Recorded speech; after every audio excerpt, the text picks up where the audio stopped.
Nuestra especie es el Homo sapiens, es decir, el hombre sabio. Nuestros antepasados más lejanos de nuestro género son los Homo habilis, es decir, el hombre hábil, el cual nació hace unos 2,5 millones de años en la zona de Etiopía, África. Se le llama Homo habilis porque fue el primero en crear sus propios instrumentos de piedra. Otra especie posterior de este género es el Homo erectus, el cual, sobre el 500.000 a.C., fue capaz de dominar el fuego. Bien, el Homo sapiens surge en el 300.000 a.C.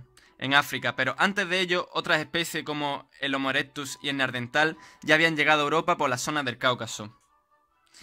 Sobre el 100.000 a.C., los primeros Homo sapiens llegan a Europa, expandiéndose por Asia, de Asia a Oceanía en el 60.000 a.C., de la zona norte de Europa a América sobre el 12.000 a.C. por el estrecho de Bering.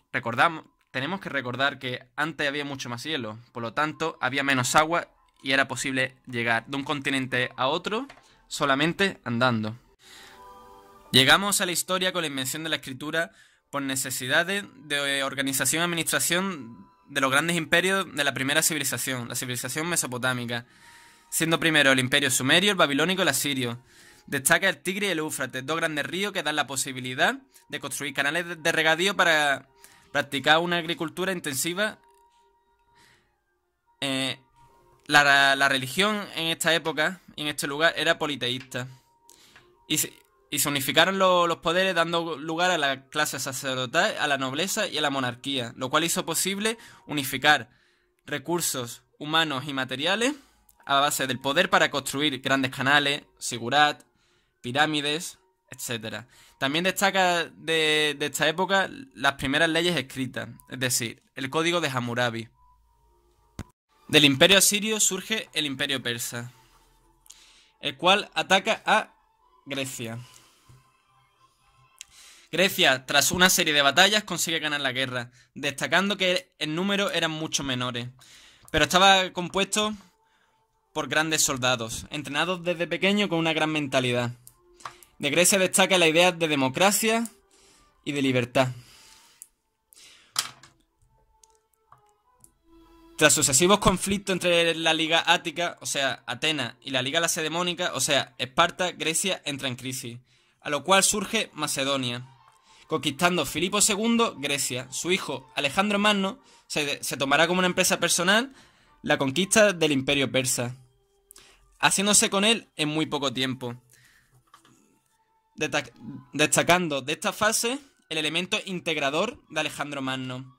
Además de mezclar su cultura con la oriental, o sea, mezcló la cultura occidental con la oriental, casó a sus generales y él mismo con hijas de monarcas persas, llevando así a la integridad del imperio y a la difusión de las ideas occidentales en Asia. Llegamos a la época de Roma. Roma es una aldea de pastores que surge en el 753 a.C. Tiene tres fases. La primera es la monárquica, en la que consigue anexionarse territorios cercanos. Más tarde, en la época republicana, se enfrenta a la otra superpotencia del Mediterráneo, a Cartago, la cual expande sus territorios por Hispania. Debido a los recursos y a los conflictos por hacerse con ellos, Roma se enfrenta con Cartago, teniendo lugar 3 guerras púnicas, en la que Roma gana, convirtiéndose en la superpotencia del Mediterráneo. Solo queda un antiguo resquicio de lo que una vez fue Grecia y Macedonia, que tras la guerra macedónica, Roma acaba con ella. En el año 0 surge el cristianismo en Jerusalén por parte de Jesucristo. Más adelante, Teodosio, un emperador romano, legaliza el cristianismo y lo convierte en la religión oficial del Estado. Con el tiempo, tribus bárbaras, eslavos, etc., atacan, lo cual divide al Imperio Romano en dos partes: la parte occidental y oriental. La parte oriental es la antigua Bizancio, muchísimo esplendor, y la parte occidental va cayendo por una decadencia política que se dio desde la creación del imperio por Octavio Augusto. La antigua élite romana constituye la clase política, mientras que los bárbaros constituyen la clase alta militar, mezclándose entre ellos, dando lugar a una nueva civilización. Sin embargo, la parte oriental del imperio sigue como tal y en un gran esplendor. Llegamos a la Edad Media, con la caída de Roma en el 476 hasta el descubrimiento de América por Colón en 1492. Europa está sumida en varios conflictos internos. Aún está la división Imperio Romano de Occidente y de Oriente. Se forma una nueva religión, el Islam, la cual se expande, entrando en el 711 en Europa por la península hispánica, siendo detenido en Poitiers. Debido a la derrota de los musulmanes por parte de los francos, se forma el Imperio Carolingio, con el apoyo del Vaticano. Recordar que Italia ahora son los estados pontífices, muchos estados independientes muy religiosos. Es época de cruzadas y demás conflictos. También a esto se unen el ataque de los eslavos, de los vikingos, de los sarracenos, etc., siendo una época oscura y de mucha confusión. Hay epidemias, sequía, malas cosechas, pestes, muerte, y es cuando surgen los estados nacionales como los conocemos hoy día en su mayoría y el feudalismo. Es época de cruzadas y demás conflictos. También a esto se unen el ataque de los eslavos, de los vikingos, de los sarracenos, etc., siendo una época oscura y de mucha confusión.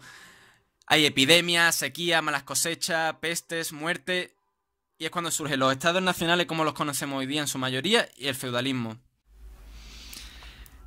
Destaca desde esta época el comercio, y gracias al comercio se da la aparición de una nueva clase social, la burguesía, que no son nobles pero tienen grandes recursos económicos y grandes poderes políticos. Se da la Guerra de la Independencia, de la que Estados Unidos y sus 13 colonias se independizan del Imperio Español. En Francia, en 1789, se da la Revolución Francesa, empezando la Edad Contemporánea, la cual sigue hoy día. Francia, con la figura del general Napoleón Bonaparte, se expande, expandiendo sus ideas liberales e ilustradas, en contra de las monarquías absolutistas.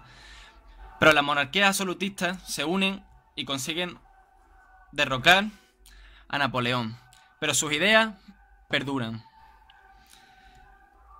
Surgen nuevas visiones del cristianismo. Además del tradicional cristianismo católico, surge el calvinismo, surge el luteranismo, surge el protestantismo, dando lugar a la reforma y a la contrarreforma y a grandes guerras de religiones como la Guerra de los 30 años, configurando una situación sociopolítica muy diferente a como lo era antes. Debido a la primera revolución industrial, la cual se dio en Inglaterra, se necesitaban nuevos recursos para la nueva forma de producción, siendo muy importante la colonización y la explotación de nuevos territorios, los cuales las potencias de Europa de aquella época tuvieron conflicto entre ellas por los nuevos territorios, dando lugar a la Primera Guerra Mundial, entre los aliados, o sea, Gran Bretaña, Francia y otros países, contra Rusia, el Imperio Otomano, entre otros. La Guerra Mundial se llamó así porque abarcó todo el territorio de nuestro planeta. Tras la victoria de los aliados hubo unos años de paz, el año de los entreguerras, dando lugar al surgimiento del fascismo, dando lugar a la Segunda Guerra Mundial, donde fue el triple entente contra los aliados, destacando la Alemania nazi.